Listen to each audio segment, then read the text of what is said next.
Kalau kalian penasaran sama gimana sebenarnya wajah filsafat dalam tradisi Islam, buku ini wajib banget kamu baca. Judulnya Filsafat Islam yang ditulis sama Khodori Soleh, dan isi bukunya tuh ya nggak cuma padat ya, tapi juga sistematis, runtut, dan kaya akan referensi. Nah, di video ini kita bakal ngebahas isi buku ini bab per bab. Tapi tenang aja, bukan kayak ringkasan yang kaku kayak ujian sekolah. Kita bakal ngebahas santai tapi tetap fokus dan dalam, biar gak cuma tahu apa yang dibahas tapi juga kenapa itu penting. Nah, buku ini tuh ada 5 bab dan kita bakal ngebahas bab per babnya, yaitu ada sejarah filsafat Islam, metafisika, epistemologi, etika, sampai estetika. Nah, setiap babnya tuh ngebawa kita ngelihat gimana pemikir-pemikir besar Islam dari Al-Kindi sampai Said Nasr berusaha memahami realitas, akal, wahyu, dan nilai-nilai lewat pendekatan yang filosofis. Masuk ke bab 1, kita akan mulai menyelami akar sejarah, yaitu judulnya kultural historis. Dan di sini Khodori Soleh gak ngajak kita ngelihat gimana filsafat Islam itu tumbuh dari tanah yang subur, tanah sejarah, budaya, dan dinamika politik umat Islam sendiri. Awalnya setelah Nabi Muhammad wafat, umat Islam mengalami masa ekspansi yang sangat cepat. Wilayah Islam melebar dari berbagai penjuru, dari Afrika Utara, Persia, sampai ke Bizantium. Dan di balik ekspansi ini ada satu hal yang sering kita lupakan, yaitu interaksi umat Islam ketemu dengan berbagai peradaban besar. Dan dari pertemuan itu muncullah ketertarikan terhadap ilmu pengetahuan termasuk filsafat. Khususnya pada masa dinasti Al-Abbasiyah, tepatnya di bawah Khalifah Al-Ma'mun.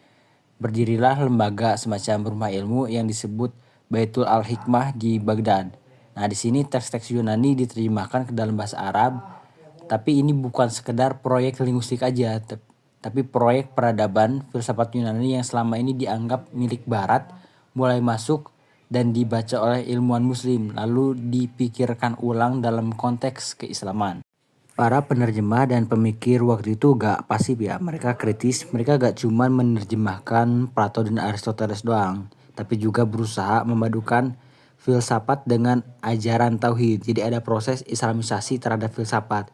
Dan ini terjadi bukan karena paksaan, tapi emang ada dorongan intelektual aja gitu. Karena mereka percaya Islam tuh bisa berdialog dengan akal. Di sini kita juga lihat bahwa filsafat Islam itu bukan hanya soal ide atau teori, tapi ia lahir dari pergulatan historis. Ada tarik menarik antara rasionalitas dan wahyu, antara filsuf dan ulama fikih. Bahkan kadang filsafat Islam filsafat tuh ditolak dan dicurigai sebagai ajaran yang sesat gitu. Tapi justru dari konflik-konflik ini tuh lahir pemikiran-pemikiran yang brilian. Nah, bab ini tuh ngejelasin bahwa filsafat Islam berkembang karena adanya 3 faktor utama. Pertama yaitu pengaruh politik, di mana penguasa seperti Al-Ma'mun ngedukung banget pengembangan ilmu pengetahuan. Nah, kedua tuh ada interaksi budaya dan agama yang mempertemukan Islam dengan tradisi non-Islam secara kreatif. Dan ketiga ada kebutuhan internal Islam sendiri ya, untuk menjawab persoalan-persoalan teologis yang makin kompleks seperti soal kehendak bebas, sifat Tuhan, dan hubungan antara akal dan wahyu. Nah, semua itu menjadi filsafat Islam yang punya karakteristik yang khas, bukan sekedar turunan dari filsafat Yunani, tapi hasil dari pergulatan dunia Islam dengan realitas zamannya. Dan bab ini dibilang semacam fondasi buat memahami seluruh isi buku ini. Karena sebelum kita ngomongin tokoh atau teori, kita harus tahu dulu konteks siapa yang memulai, kenapa dimulai, dan apa yang dihadapi dunia Islam waktu itu. Jadi kalau kalian berpikir filsafat Islam itu cuma teori-teori rumit, bab ini tuh bakal bikin kalian berpikir ulang, karena ternyata di balik setiap ide besar ada cerita sejarah yang gak kalah dramatis. Filsafat Islam dan ilmu keagamaan di dunia Islam itu kayak 2 kutub yang saling tarik ulur. Di satu sisi keduanya punya semangat mencari kebenaran, tapi di sisi lain pendekatan dan cara kerjanya beda jauh. Nah, di bagian ini Khodori Soleh ngajak kita buat ngelihat titik-titik gesekan dan juga titik-titik pertemuan antara keduanya. Pertama, soal metode. Ilmu keagamaan kayak tafsir, hadis, fikih, dan kalam cenderung berangkat dari teks. Dalil-dalil syar'i dijadikan sumber utama dan akal punya ruang terbatas sekedar menafsirkan atau memahami wahyu. Sedangkan filsafat sebaliknya, dia ngendalin akal sebagai alat utama, kebenaran tuh dicari lewat argumen, jadi bukan hanya lewat otoritas teks gitu. Makanya konfliknya gak bisa dihindari. Ulama-ulama yang konservatif sering curiga pada filsafat. Bahkan ada yang bilang filsafat itu bisa menyesatkan karena berani-beraninya mempertanyakan hal-hal yang dianggap sudah mutlak. Tapi tetap aja banyak juga ilmuwan muslim yang berusaha mempertemukan keduanya. Lalu kedua, tentang pasang surut pemikiran filsafat. Dalam sejarah Islam, filsafat tuh gak selalu disambut baik. Di masa Al-Abbasiyah awal, filsafat tumbuh subur terutama lewat gerakan penerjemahan. Tapi begitu masuk era Al-Ghazali, kritik tajam dilontarkan ke para filsuf lewat bukunya Tahafut al-Falsifah. Al-Ghazali bikin filsafat goyang hebat. Ia bilang filsuf-filsuf seperti Ibnu Sina dan Al-Farabi terlalu nekat dalam membawa akal sampai ke wilayah-wilayah metafisik. Hasilnya, banyak wilayah muslim jadi mulai skeptis terhadap filsafat. Tapi kemudian muncullah Ibnu Rus yang membalas lewat Tahafut al-Tahafut. Dia bilang justru akal itu bagian dari anugerah Tuhan yang harus digunakan, bukan ditakuti. Dari sinilah kelihatan bahwa filsafat Islam bukan cuma waris Yunani, tapi juga medan perdebatan internal yang sangat hidup. Dan bagian ketiga, kita diajak melihat sinergi antara filsafat dan tasawuf. Di buku ini cukup menarik ya, karena tasawuf yang biasanya dianggap mistik dan spiritual ternyata bisa berpadu dengan filsafat. Tokoh kayak Ibnu Arabi misalnya berhasil memadukan intuisi mistis dengan konsep-konsep metafisik yang dalam tasawuf jadi jalan tengah di mana akal dan rasa bisa dibilang menguatkan. Bahkan ada filsuf seperti Surawardi yang mengembangkan apa yang disebut hikmah isyrakiyah, filsafat iluminasi yang menggabungkan akal dan intuisi sebagai dua sisi dari pencarian hakikat. Jadi kalau dilihat dari tiga bagian ini, buku ini tuh mau bilang ya filsafat memang sering bertabrakan gitu dengan ilmu keagamaan, tapi juga punya potensi yang besar untuk saling melengkapi. Selama keduanya jujur dan mencari kebenaran, ruang dialog akan selalu terbuka. Dan di bab ini juga banyak ditekankan bahwa filsafat Islam itu bukan menyomot filsafat Yunani mentah-mentah gitu, tapi justru memiliki ciri khas tertentu, memiliki perkembangan tertentu gitu. Jadi bukan sekedar mengcopy paste saja gitu. Lanjut ke bab 2 tentang metafisika. Jadi setelah ngebahas soal relasi antara filsafat dan ilmu keagamaan, kita masuk ke wilayah yang lebih dalam dan mendasar. Nah, metafisika ini semacam jantung dari filsafat, tempat di mana para filsuf bertanya soal hakikat realitas, asal mula segala sesuatu, dan apa sebenarnya yang paling nyata di balik yang kasat mata. Nah, di bab ini, buku ini mengangkat beberapa filsuf Islam kayak Al-Kindi, Al-Farabi, dan Al-Ghazali. Nah, masing-masing punya pendekatan metafisika yang khas gitu. Dari yang cenderung rasional sampai ke yang lebih spiritual. Al-Kindi dikenal sebagai filsuf Arab pertama. Ia hidup di era kejayaan Abbasiyah ketika filsafat Yunani baru diterjemahkan ke dalam bahasa Arab. Tapi Al-Kindi bukan cuma penerjemah atau komentator doang, dia juga punya pemikiran yang original yang berusaha menyatukan filsafat dengan wahyu Islam. Pertama soal menyelaraskan agama dan filsafat. Buat Al-Kindi, gak ada pertentangan antara agama dan filsafat. Keduanya justru saling melengkapi. Filsafat adalah cara rasional untuk memahami kebenaran, sedangkan agama adalah wahyu yang juga mengajarkan kebenaran. Maka semakin tinggi ilmu filsafat, semakin dalam pula pemahaman kita terhadap agama. Nah, dalam pembahasan partikular dan universal, Al-Kindi membedakan antara hal-hal yang bersifat partikular yang berubah, terbatas dan fana dengan yang universal yang tetap menyeluruh dan abadi. Nah, bagi Al-Kindi, tugas filsafat adalah memahami universalitas dari segala yang ada. Ini penting karena pemahaman terhadap hal yang universal membawa manusia pada pengetahuan tentang Tuhan. Lalu ada dalil tentang adanya Tuhan. Al-Kindi pakai pendekatan yang mirip dengan filsafat klasik. segala sesuatu yang baru pasti ada penyebabnya. Nah kan dunia ini baru ya alias tidak abadi. Jadi pasti ada yang menciptakan dan pencipta itu menurut dia adalah Tuhan yang Maha Esa. Nah sifat-sifat Tuhan menurut Al-Kindi juga ditekankan sebagai sesuatu yang sempurna dan tak terbatas. Tuhan tidak bisa disamakan dengan makhluknya dengan segala sesuatu bergantung kepadanya.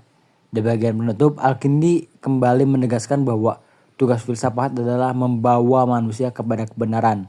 Dan kebenaran tertinggi itu adalah Tuhan. Kalau Al-Kindi membuka jalan, Al-Farabi memperluas dan memperdalamnya. Dia dikenal sebagai guru kedua setelah Aristoteles. Karena usahanya dalam menyistematiskan filsafat Yunani ke dalam konteks Islam. Nah pertama itu ada soal bentuk dan sifat realitas. Al-Farabi meyakini bahwa realitas itu tersusun secara hierarkis. Tuhan berada di puncak sebagai yang Maha Esa. Realitas tertinggi jadi sumber dari segala sesuatu. Di bawah Tuhan ada akal-akal kosmik, jiwa langit, dan akhir alam dunia. Proses terciptanya dunia ini dijelaskan lewat teori emanasi. Emanasi itu semacam pancaran lah atau memancar. Tuhan sebagai yang sempurna memancarkan eksistensi ke bawah. Dari Tuhan muncul akal pertama, dari akal pertama muncul akal kedua, dan seterusnya sampai ke alam fisik yang terbentuk.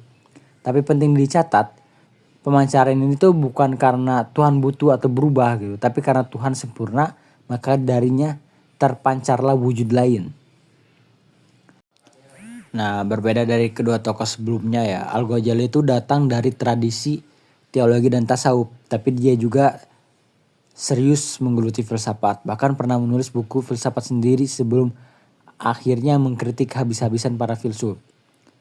Yang pertama tuh ada pandangannya tentang bentuk dan sifat realitas. Al-Ghazali setuju gitu bahwa di balik segala sesuatu ada realitas yang tetap, yaitu Tuhan. Tapi dia menolak teori emanasi karena dianggap membatasi kekuasaan Tuhan.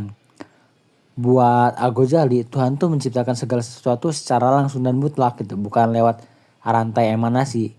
Dia juga membahas partikular dan universal. Menurutnya partikular itu kayak benda fisik itu bisa berubah dan terbatas tuh. Tapi yang universal seperti nilai-nilai, kebaikan dan keadilan itu datang dari Tuhan.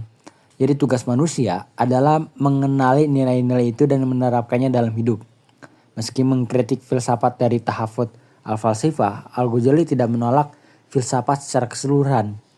Dia tetap menggunakan logika dan pemikiran rasional, terutama dalam teologi dan hukum Islam. Tapi dia menekankan bahwa akal punya batas gitu. Dan di titik tertentu manusia harus kembali pada pengalaman spiritual yang hanya bisa dicapai lewat tasawuf. Makanya dalam sistem nilai Al-Ghazali, puncak dari realitas itu bukan sekedar mengetahui, tapi mengalami zauk, merasakan kehadiran Tuhan dalam hati. Ya lanjut ke bab ketiga. Kalau sebelumnya kita udah ngebahas tentang metafisika, ngebahas segala sesuatu yang ada.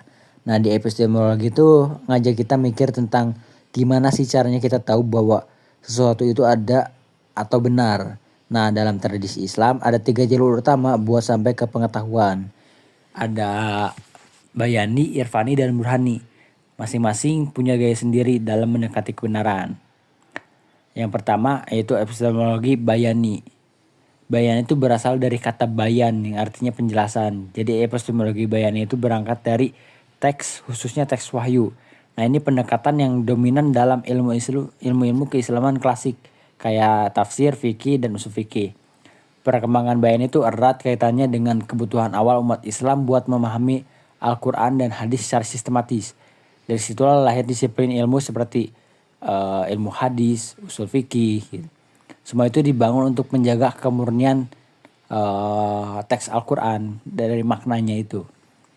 Terus sumber pengetahuannya ya jelas gitu dari wahyu. Tapi bukan asal baca, harus ada metode. Makanya muncul ilmu-ilmu pendukung kayak nahu, balago, dan kias. Nah di bagian lafal dan makna juga dibahas soal pentingnya membedakan antara usul atau dasar hukum dan furu atau cabangnya. Karena dalam teks-teks agama bisa jadi satu lafal tuh punya banyak makna tergantung konteks. Nah ini kenapa ulama sering berbeda pendapat, karena beda dalam membaca lafal. Nah, cara mendapat pengetahuan dalam epistemologi bayan itu adalah dengan menguasai teks, paham kaidah-kaidahnya, lalu menalar berdasarkan teks tersebut. Kebenaran dapat didapat dari kejelasan dalil, bukan spekulasi akal atau intuisi hati. Ya, lanjut ke bab ketiga. Kalau sebelumnya kita udah ngebahas tentang metafisika, ngebahas segala sesuatu yang ada. Nah, di epistemologi itu ngajak kita mikir tentang gimana sih caranya kita tahu bahwa sesuatu itu ada atau benar. Nah, dalam tradisi Islam ada 3 jalur utama buat sampai ke pengetahuan. Ada bayani, irfani, dan burhani. Masing-masing punya gaya sendiri dalam mendekati kebenaran. Yang pertama yaitu epistemologi bayani.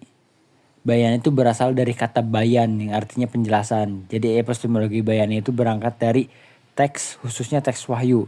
Nah, ini pendekatan yang dominan dalam ilmu-ilmu keislaman klasik kayak tafsir, fikih, dan usul fikih.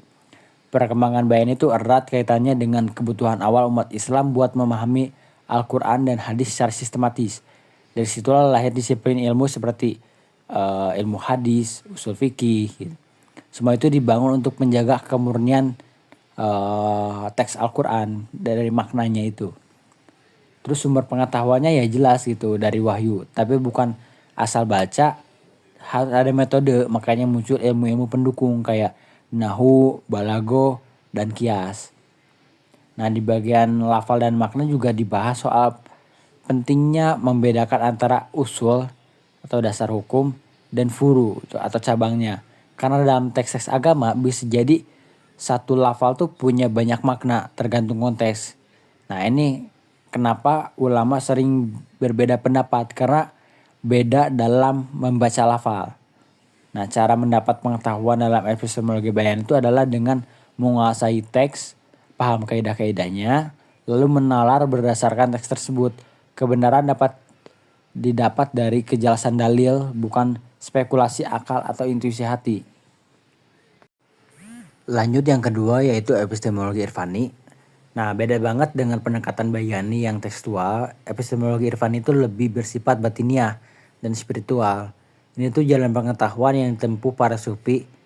Mereka percaya bahwa kebenaran tuh bisa dicapai bukan hanya lewat akal, tapi juga lewat pembersihan hati dan pengalaman ruhaniah.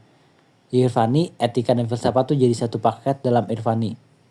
Nah, untuk tahu sesuatu kita gak cukup baca buku, kita harus jadi orang yang bersih batinnya, karena hati yang keruh itu gak akan bisa menangkap cahaya kebenaran.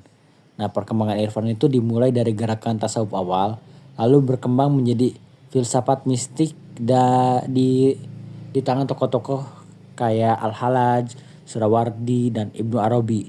Mereka membawa tasawuf bukan cuma sebagai jalan hidup, tapi juga sebagai epistemologi. Sumber pengetahuannya itu bukan teks atau logika, tapi intuisi murni yang mereka sebut sebagai kasyaf atau penyikapan batin, dan zauk, pengalaman langsung. Ini pengetahuan yang gak bisa dijelaskan sepenuhnya dengan kata-kata karena sifatnya tuh ya langsung dan batiniah. Terakhir kita bakal masuk ke epistemologi burhani.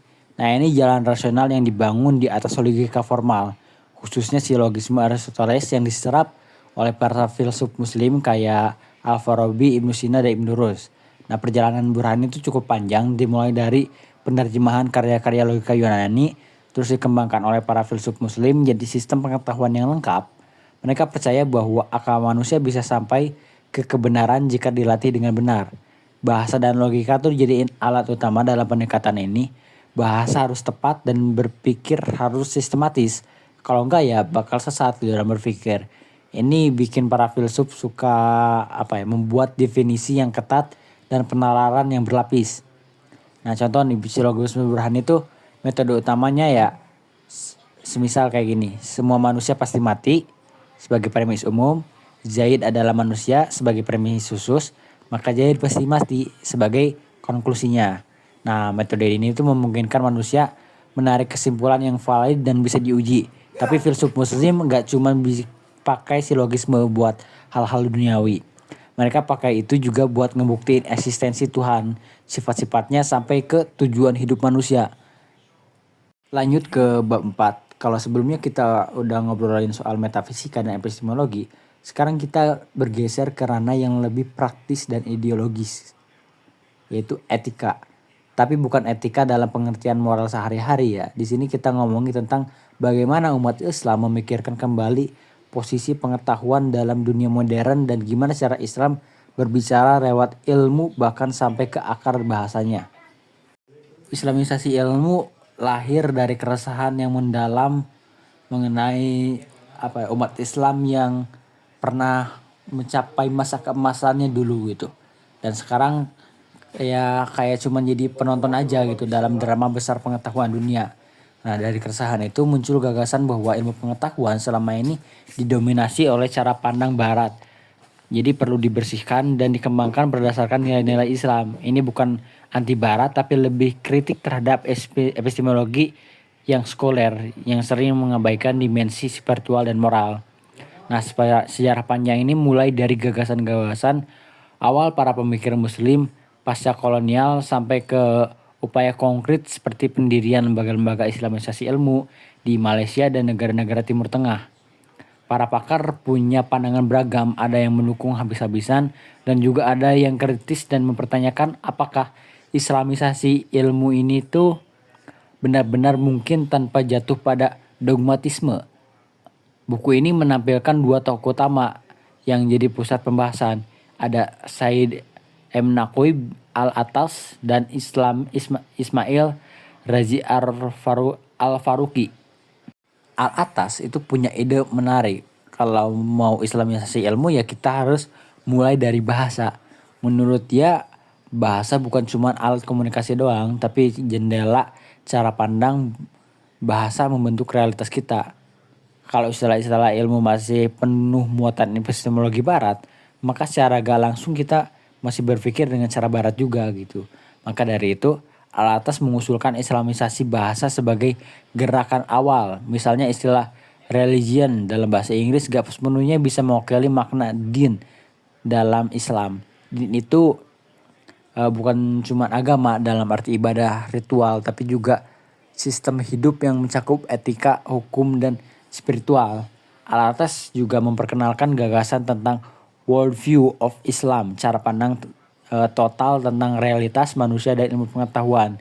Bagi dia, Islam punya sistem pengetahuan sendiri yang bersumber dari wahyu dan akal, bukan sekedar adaptasi dari sistem barat. Nah, kalau Al-Attas tuh fokus ke bahasa dan konsep dasar, sedangkan Al-Faruqi itu lebih langsung terjun ke dunia ilmu sosial. Ia melihat bahwa ilmu-ilmu sosial modern tuh seringkali gak netral gitu. Mereka membawa nilai-nilai dan asumsi yang lahir dari sejarah dan budaya barat. Contoh, dalam sosiologi barat, agama sering dilihat sebagai produk budaya manusia, bukan sebagai kebenaran yang datang dari Tuhan. Ini tentu bentrok gitu dengan cara pandang Islam. Karena itulah Al-Faruqi menawarkan prinsip-prinsip dasar untuk islamisasi ilmu sosial, mulai dari merumuskan ulang tujuan ilmu, menyusun kurikulum baru, hingga menciptakan teori-teori yang sesuai dengan nilai-nilai Islam. Islamisasi bagi Al-Faruqi bukan cuma ide teoritis, tapi program konkret.